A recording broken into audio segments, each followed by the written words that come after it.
Hey guys, welcome back to the channel. I have another instrument cluster repair, this time in a 2011 Ford Mustang 3.7. Customer concern is the temperature gauge erratic.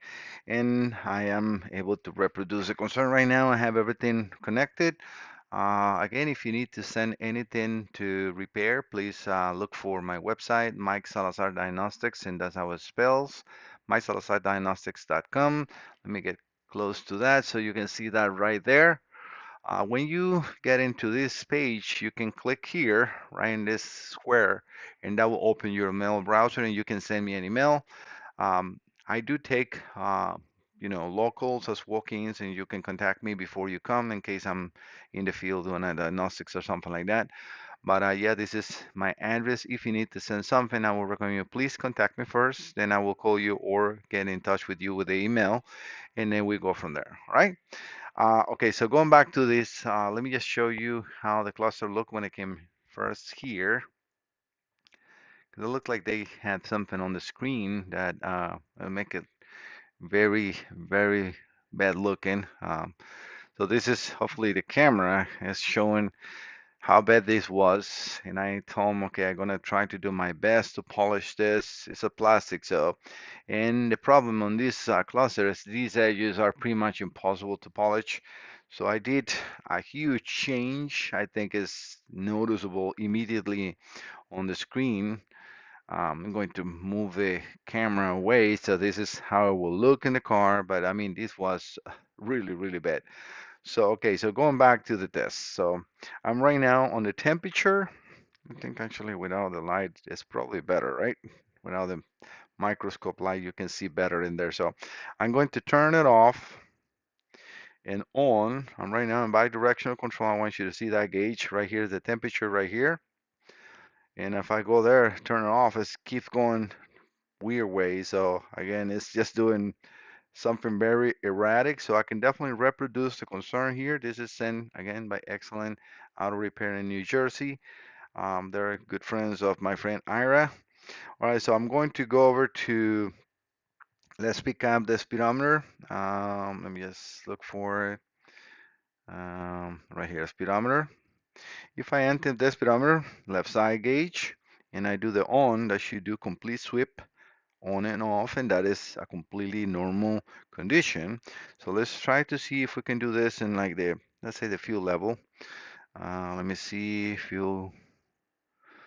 Let me see because I think that's indicator. Let me see if I have that. Yep. So we can see how the fuel gauge went from 0 to full, and that is a normal condition. So that one is working good. Then we have battery voltage and oil pressure. So oil pressure indicator, we're going to do the same thing. And we can see how it's, moving nice and smooth. All right, I think that is also working good. We're going to go over to the battery. Let me see if I can get that one in here. Well, tachometer right here, right? Off. All right, so that's going full. The oil didn't went all the way to full. Not sure if that is okay or not.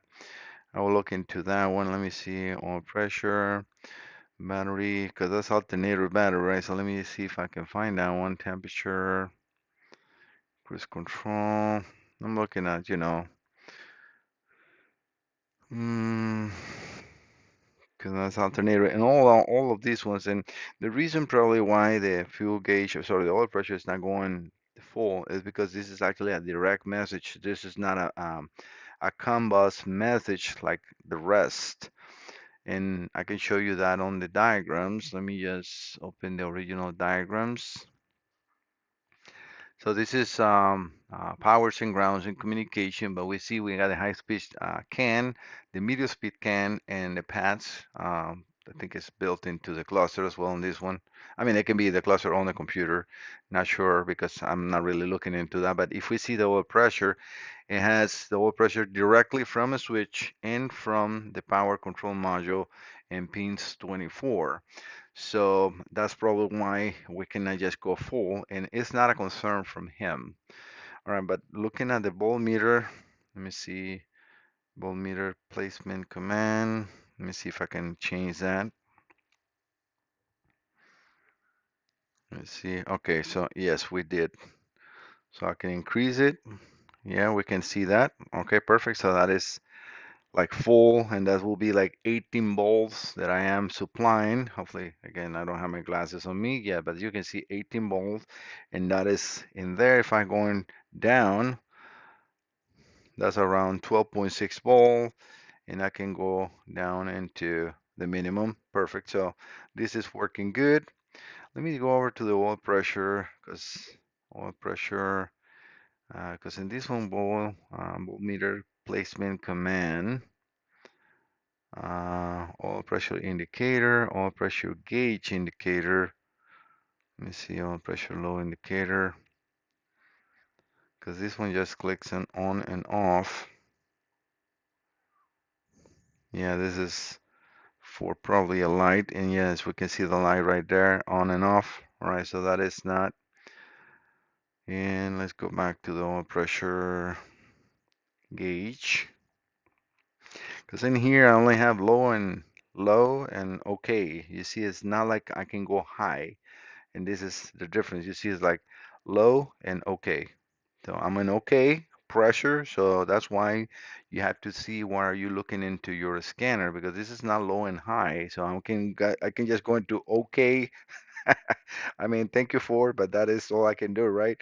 It's moving, no problem. So this is just the way it is, and I can go into low, which is low right there. So yeah, that's not too good of like the full sweep. But again, everything else is working good. So let me repair this instrument cluster. As you see now, the you know the lens looks like a completely different instrument cluster as it was before. So again, let me fix that and I'll be right back. All right, guys, the repairs are completed. I have now reset the needles. So what you want to do is with just a power up, you want to make sure that all needles are in zero.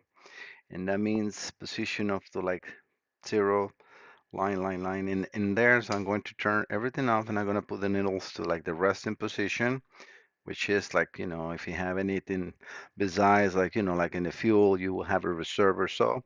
But when you power up, they will find is zero position, kind of like to show you if there are, and we see zero, kind of like lining up with the position behind, and so in there, and so is the needle in here. All right, let's go over the temperature gauge, which was our concern. I'm entering the scanner right now. Let's see the movement.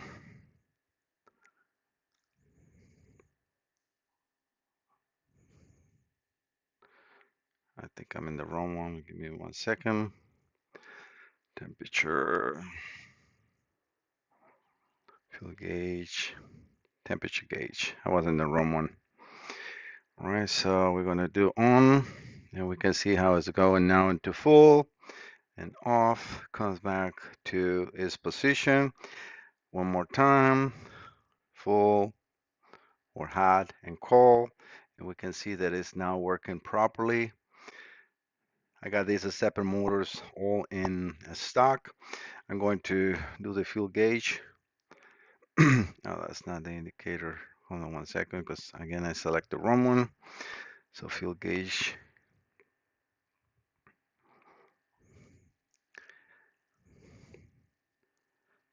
I'm gonna put them in 100, because in this one I can select 100 and so on. Well, let's go to 50%, up too fast, around 50%, and we can see right there in 50%, so that is perfect calibration.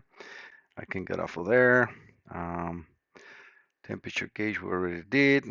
Oil pressure indicator, remember we only have low and okay. So we're gonna go into okay and then low. That is perfect. Let's go over to the voltmeter. We're going right now it's in 12 volts, 12.9. So we're going to go into 18, and that is full. and then into the minimum, which is in this case 7.2 volts. All right, so that is reading good. So we have checked all the small needles. Let's do the speedometer. And I want to do, after installation, so there is no confusion that it's working properly or not. And then off to 0. Let's do the same thing with the tach. Let me find the tach.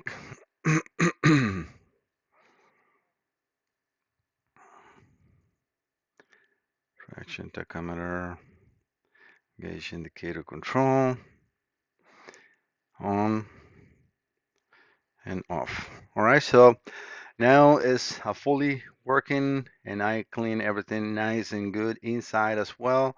So this is going to look as close as new as possible. All right, guys, thank you so much for visiting the channel. Don't forget to subscribe. Oh, well, actually, before I do this, let me just show you. These are the way the needles look before, and I always take a picture with the needles kind of like in the off position. This is the bore internally, the front, with everything removed, all the stepper motors. I took a picture of one before, just for the records, and then removed. I replaced all the stepper motors. I didn't, gather all the photos because this is just for the records. But you can see it's pretty easy. It's not a really difficult cluster, and this is not a bad repair because it's not like you have an electric or electronic issue. It's more a stepper motor. But yep, everything is working good. All right, guys, thank you so much. Don't forget to subscribe. See you next time. Bye bye.